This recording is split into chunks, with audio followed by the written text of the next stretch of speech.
Nous l'avons revenu avec Romain dans un endroit un peu particulier, c'est le cimetière de Warlincourt, où est enterré l'un des très proches amis de Tolkien, l'un des membres de ce qu'ils ont appelé à l'époque le TCBS, hein, le Tea Club Barovian Society.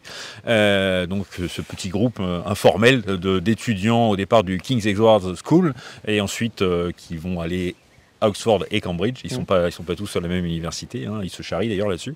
Et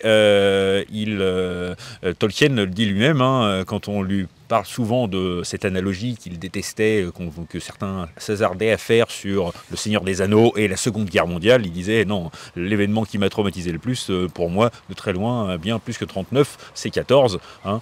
Là, j'ai perdu presque tous mes amis sauf un. Voilà, Christopher Wiseman, qui a survécu. On peut pas dire qu'il ait vécu, hein, le pauvre, vu dans quel état il est rentré.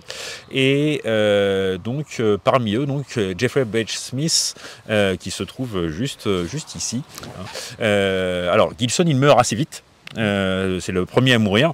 Tolkien l'apprendra quelques temps plus tard, et Beach Smith survivra un peu plus longtemps. Hein, alors, ce qui est le grand malheur de Jeffrey Beach Smith, c'est que il était destiné à une carrière certainement aussi grandiose que celle de Tolkien, plus dans le domaine de la poésie, certainement.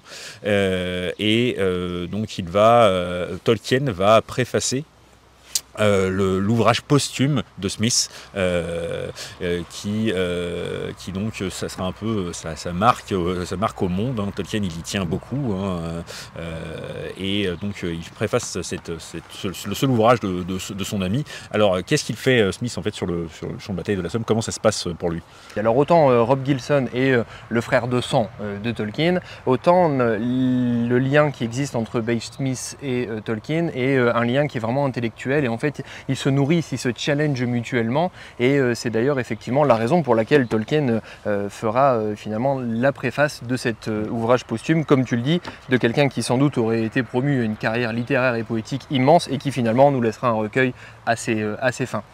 Beach Smith, en fait, pareil, hein, c'est un officier, il fait finalement son œuvre d'officier sur le front de Somme, et un jour, gentiment, à Soistre, il organise avec son équipe, avec ses hommes, un match de football qui est pris pour cible, hein, pour le coup, par des bombardements allemands.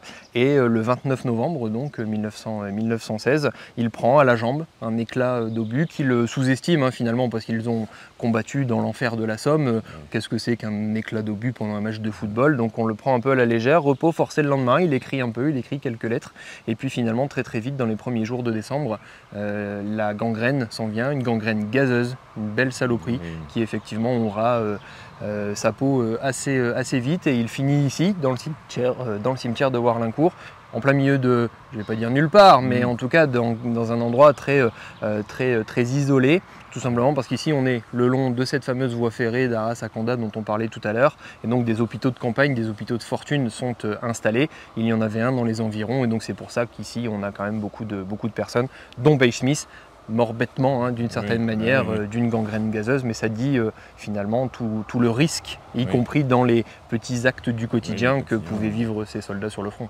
Rien que la bataille de la Somme correspond à peu près à 30% des pertes britanniques de la Première Guerre mondiale, ce qui est, en termes de proportion par rapport à la durée de la bataille, qui est de finalement quelques mois, absolument incroyable, et que le TCBS finalement fera les frais de cette boucherie humaine, Rob Gilson tombant le 1er juillet 1916, le jour de la bataille de la Somme.